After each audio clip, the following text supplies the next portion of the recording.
Aujourd'hui, nous allons continuer sur le temple de Zorobabel, et le sous-titre est la dédicace du temple, la dédicace du temple.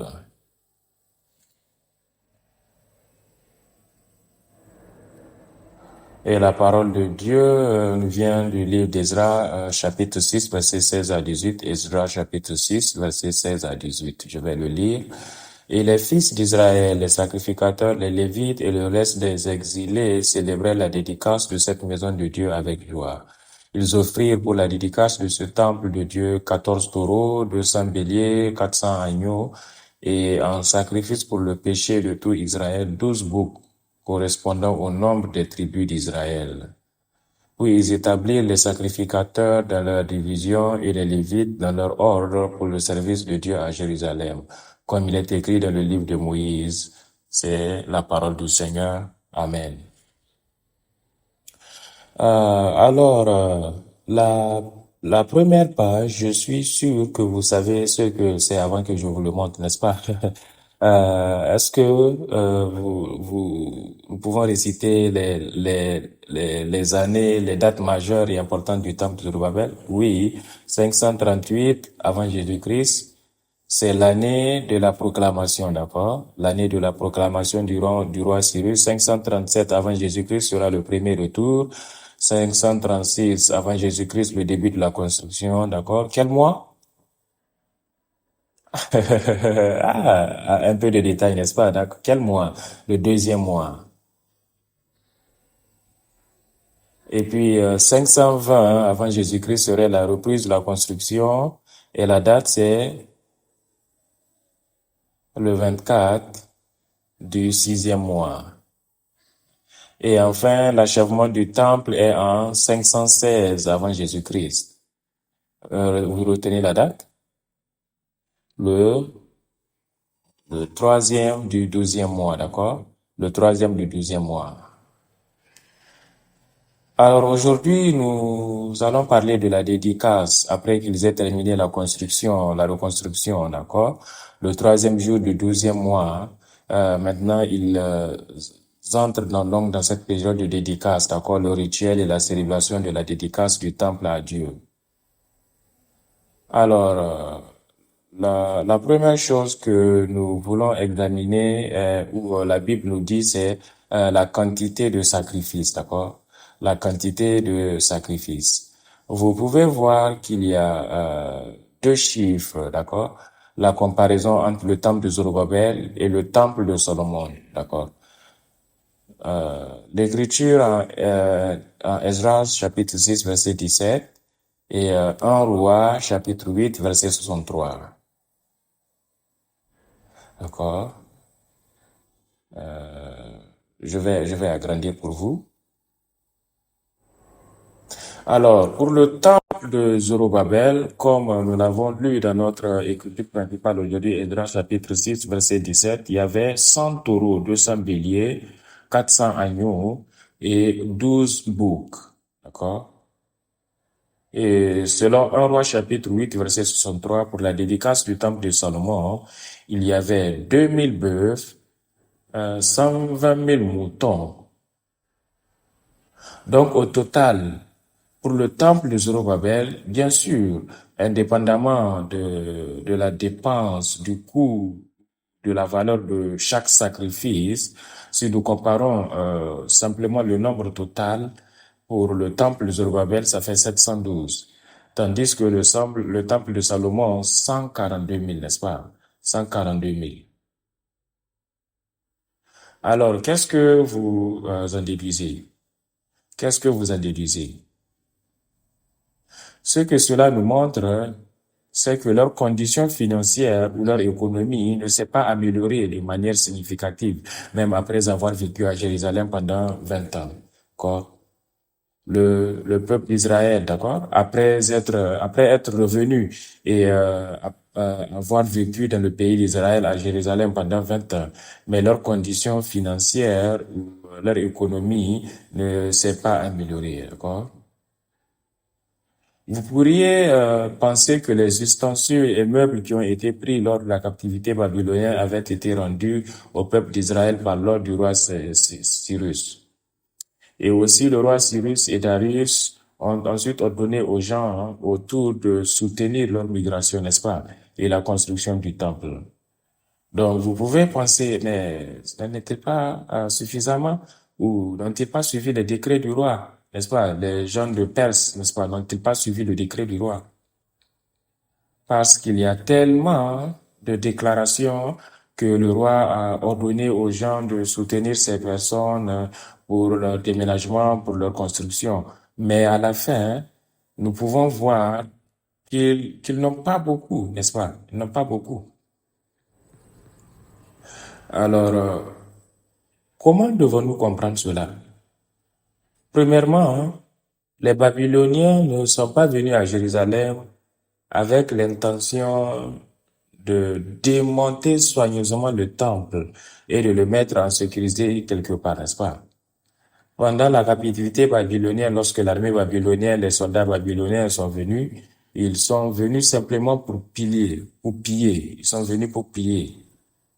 Ils sont, bien sûr, s'il y avait des ustensiles et des meubles qui semblaient chers, qui semblaient magnifiques, n'est-ce pas? Ils les ont peut-être sauvegardés pour le roi. Et ainsi, ils ont fini par être stockés dans le trésor royal. Cependant, parce qu'ils ne sont pas venus pour démonter soigneusement le temple, il y avait des choses, vous savez, des bols, des assiettes, des cuillères et des couteaux, n'est-ce pas, qui restaient, qui étaient éparpillés ou enterrés quelque part ou perdus pendant le transport, n'est-ce pas?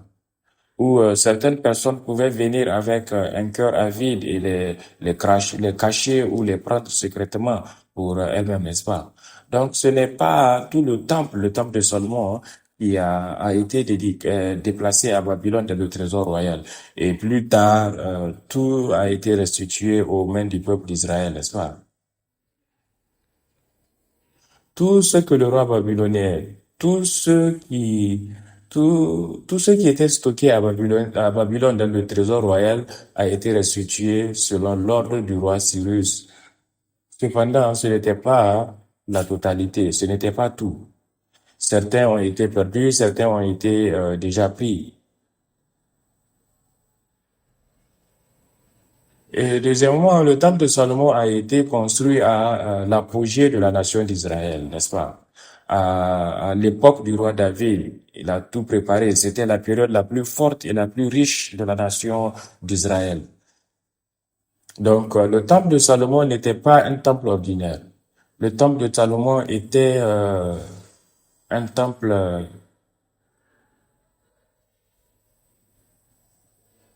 Le temple de Salomon était un temple extravagant, grandement splendide et extrêmement glorieux, n'est-ce pas? Où en étais-je même? Oui, donc le temple de Salomon était un temple glorieux, n'est-ce pas? Un temple extrêmement splendide. Donc, comparé au temple de Salomon, même si, je veux dire, même si vous recevez tous les ustensiles qui étaient dans le trésor dans le trésor babylonien, ce n'était pas suffisant, n'est-ce pas? Et aussi, les gens sont venus, n'est-ce pas? Et ils ne pouvaient pas apporter beaucoup. Ils ne pouvaient pas apporter beaucoup.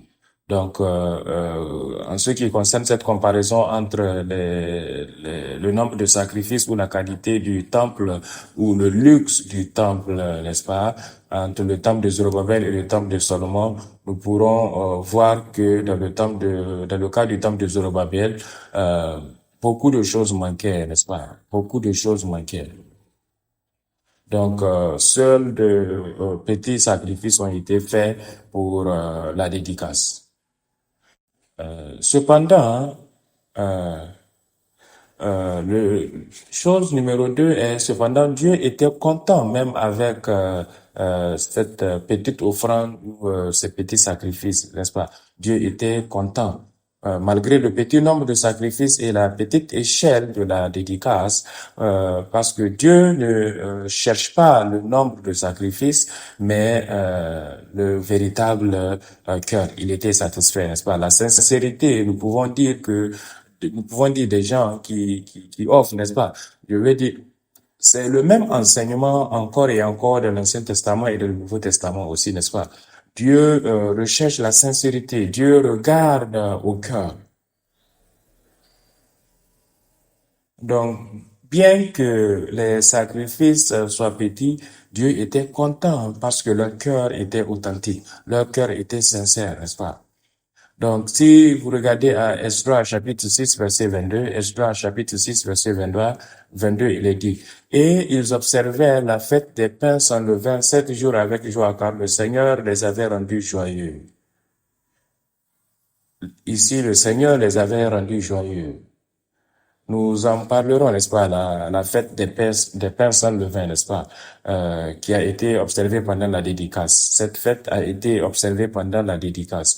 Donc, cette fête, en ce moment particulier, en cette saison, en cette occasion particulière, la fête des pains sans levain signifie la période de dédicace ou la célébration de la dédicace, n'est-ce pas? Donc, pendant qu'ils donnaient cette célébration de la dédicace du temple à Dieu, Dieu les a rendus joyeux. Dieu les a appelés, Dieu les a permis, Dieu les a fait se réjouir. Si Dieu n'était pas content des sacrifices, des offrandes et de la manière dont le peuple était construit, n'est-ce pas? Alors Dieu n'aurait pas permis ou il n'aurait pas fait que son peuple ou ces travailleurs d'Israël se réjouissent. Mais voyant que Dieu les a permis, Dieu les avait fait se réjouir, on peut voir que Dieu était satisfait, Dieu était content des sacrifices et ensuite de la manière dont le temple a été construit, n'est-ce pas? Donc, quand il s'agit de la sincérité des gens qui adorent Dieu ou le servent ou lui offrent quelque chose, nous devrions lire Genèse chapitre 4, 3 à 4. Parce que cela nous enseigne les bases, n'est-ce pas? Genèse chapitre 4, versets 3 à 4. Nous connaissons tous cette histoire. Lisons-la ensemble. Vous êtes prêts? Commençons. Au bout de quelque temps, Caïn fit à l'Éternel une offrande de fruits de la terre. Et Abel de son côté en fit une des premiers-nés de son troupeau et de leur graisse. L'Éternel porta un regard favorable sur Abel et sur son offrande. Amen. Donc, nous connaissons toute cette histoire, n'est-ce pas? Le premier péché de donner à Dieu un sacrifice et une offrande que Dieu a reconnu, il a accepté l'offrande d'Abel alors qu'il n'a pas accepté l'offrande de Caïn, n'est-ce pas? Et comme vous le savez, la différence entre l'offrande de Caïn et celle d'Abel ici, c'est que l'une est du grain, c'est pas que l'une est du grain et l'autre est un agneau. Non, nous avons parlé de ça plusieurs fois. Ce n'est pas la raison principale. L'un a du sang et l'autre non. Selon notre pasteur fondateur, la pâte aussi le grain a du sang. Ce n'est pas la couleur du sang, mais il a une essence, il a de l'humidité, il a du sang en lui, parce que dans le sang, il y a la vie. Donc le grain, les arbres, toutes ces choses ont une vie en elles. Par conséquent, il y a du sang. Mais quelle est la vraie raison principale pour laquelle l'offrande de Caïn n'a pas été acceptée? C'est parce qu'il n'y avait pas de sincérité, n'est-ce pas? Il n'avait pas un cœur sincère. Abel a offert à Dieu les premiers-nés de son troupeau, la Bible dit. Alors que Caïn n'a offert que des fruits de la terre ou du grain de la terre, n'est-ce pas? Abel a épargné et réservé les premiers-nés de son troupeau pour Dieu, n'est-ce pas? Il a dû attendre, il a dû le désigner, il a dû l'assigner et il a dû attendre jusqu'au moment de l'offrande pour donner ce premier-né à Dieu. Donc, tout le temps, depuis la naissance du premier-né jusqu'au moment de l'offrande, il devait se souvenir de Dieu, il devait se souvenir du culte, il devait se souvenir du sacrifice, afin que Dieu soit en Abel tout le temps. Alors que Caïn, la Bible ne dit pas qu'il a apporté les premiers fruits de la terre. Qu'est-ce qui s'est passé? Il l'a mangé, il a dépensé le premier. N'est-ce pas? Il a oublié Dieu, il a oublié le service de Dieu, il a oublié l'offrande à Dieu, n'est-ce pas? Et puis comment? Je veux dire, nous ne le faisons pas, mais vous savez, parfois quand nous étions jeunes, nous venons à l'église et nous réalisons, oh, j'ai oublié l'offrande. Et nous cherchons juste, vous savez, dans nos poches, et oui, ah, il y a de l'argent et je le donnerai à Dieu, n'est-ce pas? Comme ça. Caïn n'était pas préparé. Il n'y avait pas pensé. Il ne s'y est pas préparé, n'est-ce pas? Et donc, d'une certaine manière, il a donné à Dieu ce qui restait, n'est-ce pas? C'est du reste. Il a utilisé d'abord, il a mangé d'abord. Et ensuite, c'est le reste qu'il a donné à Dieu. C'était ça la différence. Et c'est ce que nous pouvons appeler un cœur, un véritable cœur ou un cœur sincère. C'était ça la différence. Et quand il s'agit de Hébreux chapitre 11, verset 4, c'est en fait une grande affaire ici. C'est une grande affaire. Parce que Hébreux chapitre 11, verset 4 dit, c'est par la foi qu'Abel offrit à Dieu un sacrifice plus excellent que celui de Caïn. Donc, ce que cela signifie, c'est que le cœur sincère avec lequel Abel a offert à Dieu son offrande a été reconnu par Dieu comme étant la foi. Mais saviez-vous, le cœur sincère est la foi aux yeux de Dieu, n'est-ce pas? Abel n'a pas apporté son offrande. Nous parlons d'offrande, mais qu'en est-il? Parlons du service, parlons de devoir, n'est-ce pas? Parlons de service, de servir Dieu. Dans tout cela, si nous n'y mettons pas un cœur sincère, Dieu pourrait dire non, ton service est sans foi, n'est-ce pas?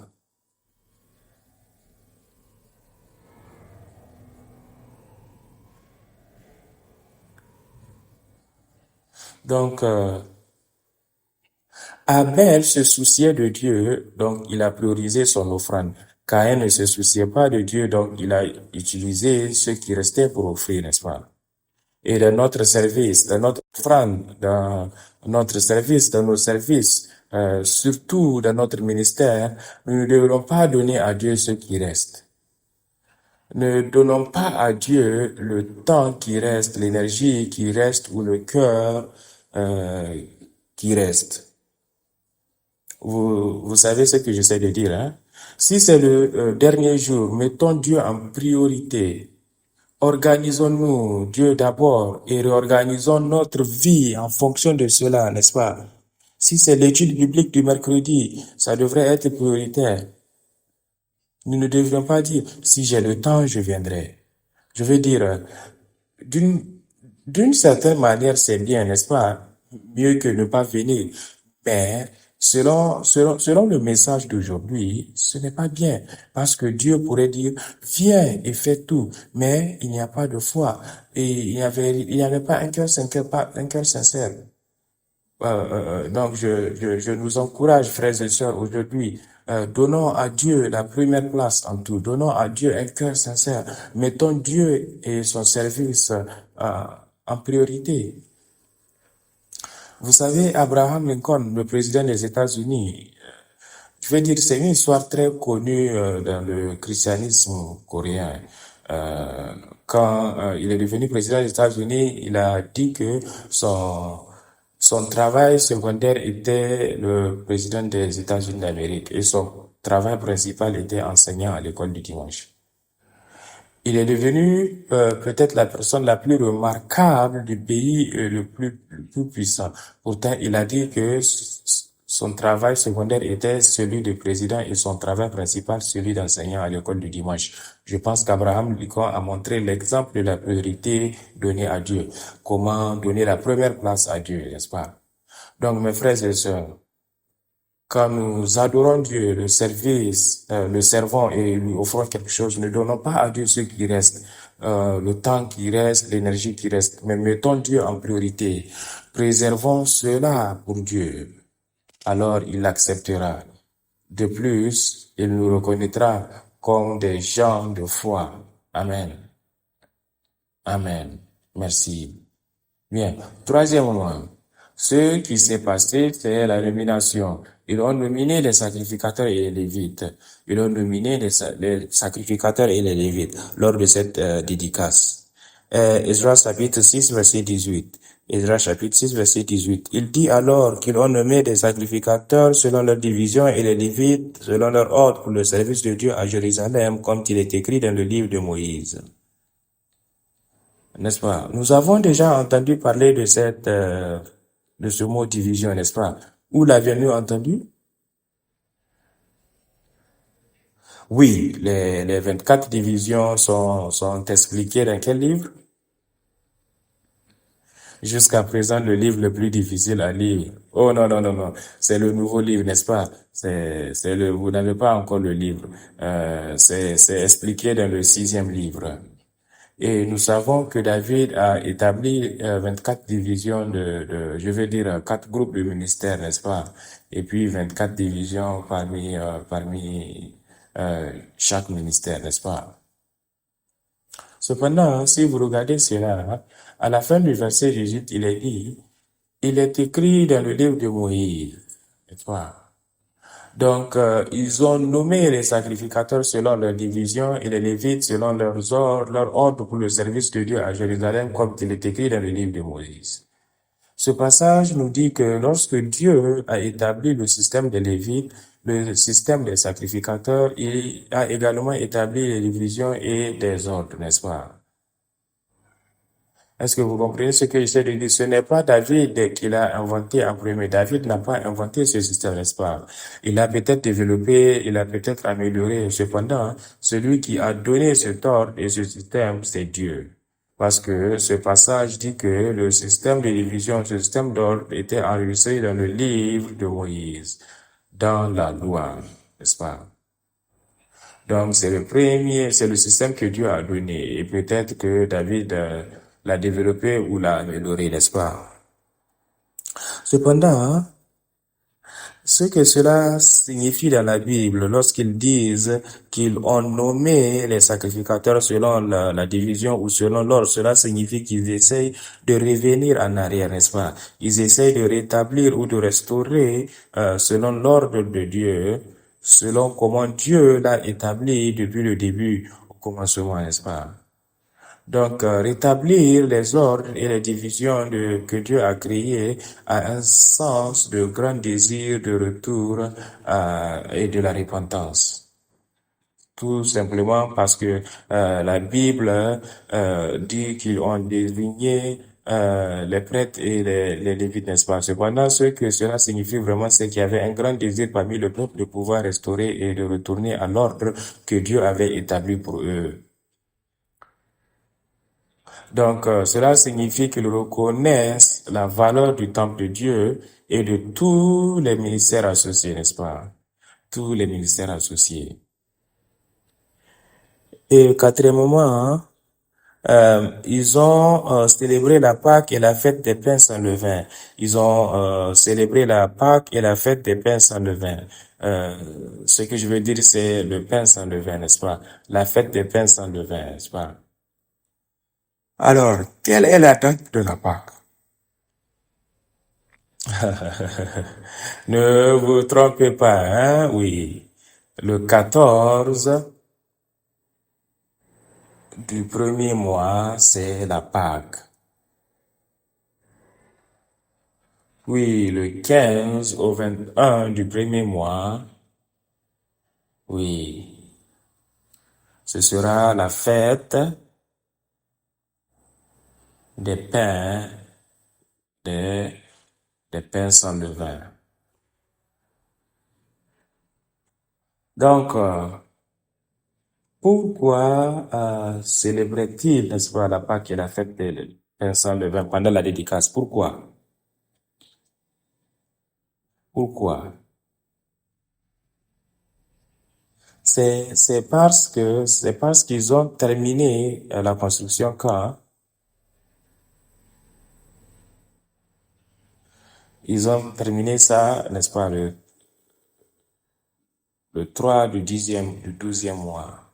C'était, n'est-ce pas, la fin de la construction. Donc, après qu'ils ont fini, n'est-ce pas, la construction, maintenant, ils vont dans le moment de la dédicace, dans la célébration. Donc, ce qui veut dire que, de manière littérale, n'est-ce pas, ils sont revenus, n'est-ce pas, et pendant ce premier mois, il y avait la fête de pain sans levain, n'est-ce pas? Donc, ils gardaient ces fêtes ensemble pendant la dédicace,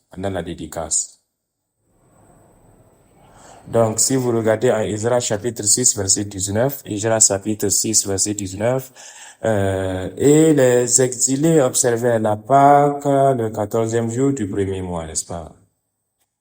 Cependant, d'un point de vue historique rédempteur, n'est-ce pas? Point de vue historique rédempteur. Qu'est-ce que cela signifie? Qu'est-ce que représente la Pâque et la fête des pains sans levain? Qu'est-ce que cela signifie? C'est l'événement qui s'est produit lors de l'Exode, n'est-ce pas? La fête de la Pâque et la fête des pains sans levain signifient leur venue, n'est-ce pas? Ils sont libérés, ils sont libres des mains de l'ennemi, n'est-ce pas? Et maintenant, ils ont rétabli le temple de Dieu, n'est-ce pas? Et pendant cette dédicace, ils célèbrent aussi où Dieu les a fait célébrer la fête de Pâques et la fête des pains sans levain. C'est pour le rappeler, c'est le même mot que Dieu vous a pris de la main de l'ennemi. En ce moment, le Dieu vous libère aussi des mains de l'ennemi.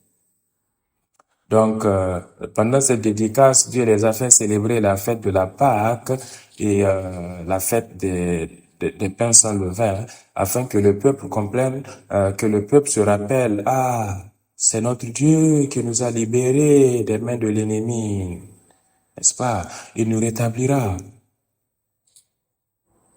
Donc, mes frères et sœurs, je vous demande de voir ce Dieu. Voyez Dieu qui libère son peuple des mains de l'ennemi. Peu importe à quel point la vie et les circonstances sont difficiles, peu importe à quel point la condition que nous rencontrons est difficile, Dieu nous libérera. Dieu nous libérera des mains de l'ennemi. Amen. Amen. Donc, si vous regardez à Isra chapitre 6, verset 22, je ne pense pas que ce soit ici. Oh non, oui, je lirai plus tard. D'accord. Donc, maintenant, cinquième. Pour cette Pâque et la fête des pains sans levain, aussi bien les Juifs que les gentils les ont célébrés ensemble. Les Juifs et les païens les ont célébrés ensemble. Donc, si vous regardez à Ezra chapitre 6, verset 21, il est dit que les fils d'Israël qui étaient revenus de l'exil et tous ceux qui s'étaient séparés de l'impureté de la nation, de la terre, pour se rejoindre à eux, pour chercher le Seigneur, le Dieu d'Israël, ont mangé la Pâque.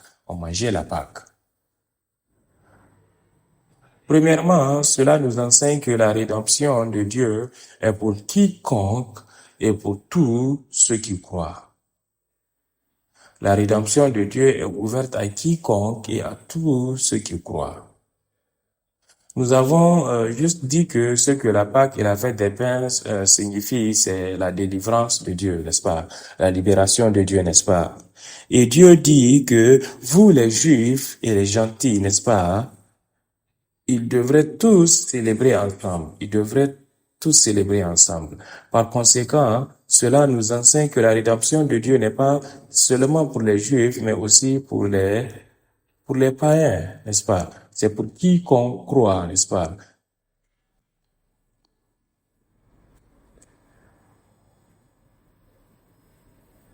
Donc, la fête des Pâques ou la fête des pains sans levain, c'est la fête, n'est-ce pas, où on doit trouver aucun levain. Donc, normalement, les païens n'étaient pas les bienvenus. Donc, si vous vous souvenez aussi l'histoire où Jésus-Christ était crucifié, les sacrificateurs ne voulaient pas entrer dans la cour du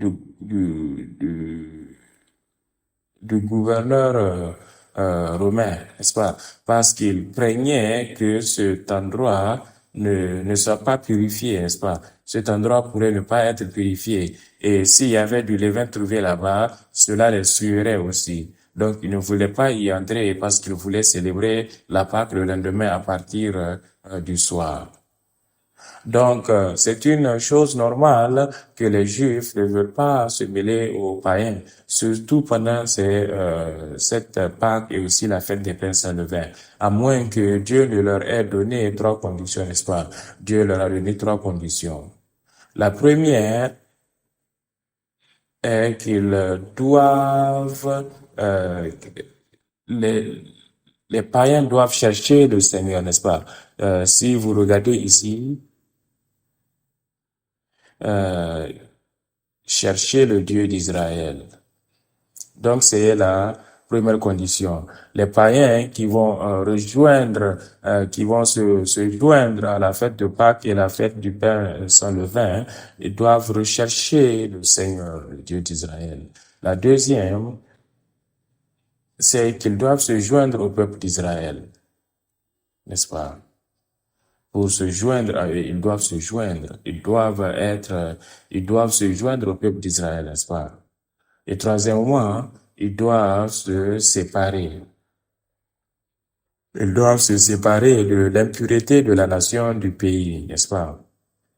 Donc, cela veut dire leur propre culture, leur propre processus de pensée, n'est-ce pas? Leur propre péché, n'est-ce pas? Ces païens doivent chercher le Seigneur et se joindre au peuple d'Israël ou au peuple de la foi et se séparer de l'impureté ou de la culture païenne, la culture pécheresse et le style de vie pécheur.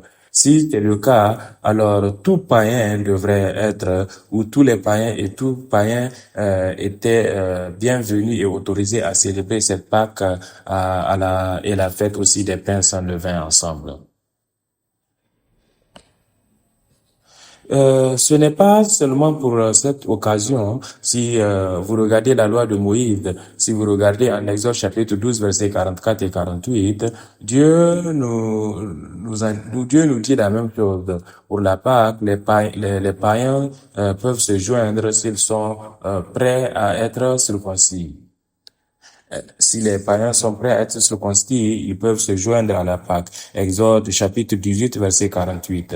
Exode chapitre 12, verset 48 dit, « Mais si un étranger séjourne avec vous et célèbre la Pâque pour le Seigneur, que tous ses mâles soient circoncis, et alors qu'il s'approche pour la célébrer.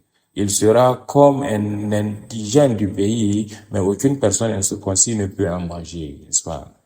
Donc, ces gens païens, s'ils sont circoncis selon la loi, n'est-ce pas? S'ils sont circoncis, Dieu dit qu'ils sont les bienvenus pour venir et se joindre à la fête de Pâques.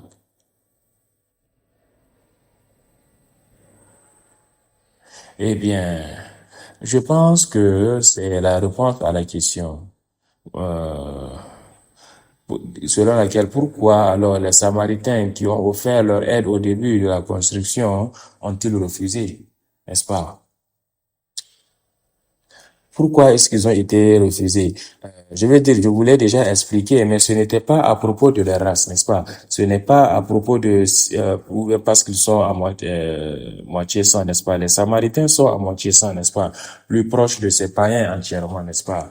Mais Dieu a dit que, je veux dire, Josué et Zorobabel, ils ne voulaient pas recevoir l'aide des Samaritains pas parce qu'ils sont racistes, n'est-ce pas? Mais parce qu'ils ont une foi différente. Ils ont un programme différent, n'est-ce pas? Dieu dit, même 100% des païens qui ne sont pas du tout liés à vous, n'est-ce pas? S'ils ont ces trois choses, s'ils sont circoncis, s'ils cherchent le Seigneur et se joignent à vous et se séparent de toute leur propre culture, alors vous les laissez se joindre et célébrer ensemble. Cependant, ces Samaritains sont à moitié de sang, à moitié liés. Pourtant, ils ont refusé. C'est parce qu'ils sont venus avec une foi différente, une différente pensée et un programme différent. C'est pourquoi Dieu les a refusés, n'est-ce pas? Ainsi donc, nous pouvons comprendre que c'est comme ça que Dieu travaille. Dieu permettra à toute personne, à quiconque souhaite croire en lui, de devenir son peuple, et il lui permettra de se joindre à cette célébration ensemble. Aujourd'hui, notre circoncision est un baptême, n'est-ce pas? Donc, indépendamment de leur visage, de leur couleur ou de leur race, tant qu'ils confessent leur foi en Dieu et sont baptisés au nom du Père, au nom du Fils et du Saint-Esprit, nous sommes une seule famille en Dieu. Et nous devrions tous nous unir et nous consacrer comme son temple, n'est-ce pas? Comme son temple, nous devenons tous son temple. Conclusion pour aujourd'hui, l'histoire rédemptive et historique à apprendre. Rédempteur est la réminiscence. Donc, premièrement, quelle est l'année où le temple de Salomon a été détruit? Nous remontons un peu plus loin. Hein? Quelle est l'année où le temple a été détruit? Commençons par 5. Et ça se termine par 6. Il devrait être plus grand, n'est-ce pas? Parce que ça remonte avant Jésus-Christ. Donc, cela devrait être 5, 1, 6, 7, 8, 6, n'est-ce pas? En 586, le temple a été... Et quand a été la dédicace? Oh, quand a été l'achèvement, n'est-ce pas? C'est en 516, oui. Oui, il y a 70 ans. 70 ans. Et si vous lisez Jérémie chapitre 29, 29 verset 10, car ainsi dit l'Éternel, quand 70 ans seront écoulés par Babylone, je vous visiterai et j'accomplirai ma bonne parole envers vous pour vous ramener en ce lieu. N'est-ce pas? Donc Dieu a prophétisé, n'est-ce pas? Dieu a prophétisé qu'après 70 ans, je vous ramènerai en ce lieu. Donc, selon le plan de Dieu, tout s'est passé, n'est-ce pas? Cependant, il y a une autre chose sur laquelle nous devrions nous consacrer. Dieu dit, je vous visiterai et j'accomplirai ma bonne parole envers vous pour vous ramener en ce lieu. Donc, où est ce lieu? Est-ce Jérusalem? Est-ce le pays des Philistins? Eh bien, plus précisément, ce lieu signifie temple. Temple. Parce que 586 était l'année où le temple a été brisé, n'est-ce pas? Le temple a été détruit. 516 était l'année où le temple a été rétabli, n'est-ce pas? Donc, la préoccupation principale de Dieu est dans le temple. Bien sûr, Jérusalem, je vais dire correct, mais plus précisément, si nous réduisons les yeux de Dieu, la préoccupation de Dieu, la préoccupation principale de Dieu est avec le temple de Dieu. Donc, ceux qui sont venus aujourd'hui à l'église de l'Alliance du Seigneur pour étudier la parole de Dieu et ceux qui nous ont rejoints en ligne, je crois que Dieu vous bénira. Amen. Cependant, plus important encore, n'est-ce pas? La préoccupation principale de Dieu est dans ce bâtiment, oui, correct, mais la préoccupation principale de Dieu est avec toi et moi, parce que nous sommes le temple spirituel de Dieu, n'est-ce pas? Dieu veut te construire, toi et moi, comme son temple. C'est son désir le plus profond, n'est-ce pas? Je vous ramènerai en ce lieu. C'est le temple. Je vous ramènerai, je vous restaurerai comme mon temple. C'est le désir de Dieu. Dieu déclare aujourd'hui, je crois que Dieu va faire de toi et de moi son temple, sa demeure. Amen. S'il vous plaît, veuillez dire Amen. Oui, Amen, oui. Et deuxièmement, ce que nous pourrons apprendre ici est que si vous regardez en Ezra chapitre 6 verset 22, Ezra chapitre 6 verset 22, Dieu a même bougé, il a même bougé le cœur des étrangers ou des ennemis, n'est-ce pas, pour aider à achever le temple. Donc, Ezra chapitre 6, verset 22, il dit, « Et ils célébrèrent la fête des pains sans levain 7 jours avec joie, car l'Éternel les avait réjouis et avait tourné le cœur du roi d'Assyrie vers eux pour les encourager dans l'œuvre de la maison de Dieu, le Dieu d'Israël. » Avez-vous remarqué quelque chose de bizarre ici? Oui, je suis sûr que vous savez ce que j'essaie de dire, n'est-ce pas? Tout à coup, nous parlons de la Perse ou de Babylone ou de Perse, tout à coup, la Syrie est sortie, n'est-ce pas? La Syrie est le pays qui a envahi et conquis quelle partie d'Israël? Quelle partie d'Israël? Oui, le nord d'Israël. Alors, en quelle année le nord d'Israël a-t-il été détruit? Merci, en 722, exact. Donc, la Syrie a en fait été détruite en 608 avant Jésus-Christ. 608 avant Jésus-Christ. Ils ont disparu de la carte, ils ont disparu de l'histoire, la Syrie. La Syrie. Cependant, maintenant, lorsque le temple a été achevé et qu'il y a eu un service de dédicace, c'était vers 516 ou 515 avant Jésus-Christ. Donc, il n'y avait plus du tout d'Assyrie. Cependant, la Bible dit que Dieu avait tourné le cœur du roi d'Assyrie. Qui est donc cette personne? Qui est ce roi? Oui, simplement, ce roi signifie aussi le roi Darius. Le roi Darius. Le roi Darius signifie roi Darius. Le roi d'Assyrie. Et pourquoi est-il appelé le roi d'Assyrie? Cela signifie roi qui possède la terre qui appartenait autrefois à la Syrie. C'est cela le sens. Parce que maintenant, la Perse est le plus grand et le plus puissant pays. Ils ont conquis partout et ils ont aussi possédé la Syrie également. Maintenant, on appelle le roi Darius le roi qui possède, appelé le roi qui possède la terre d'Assyrie. La terre d'Assyrie.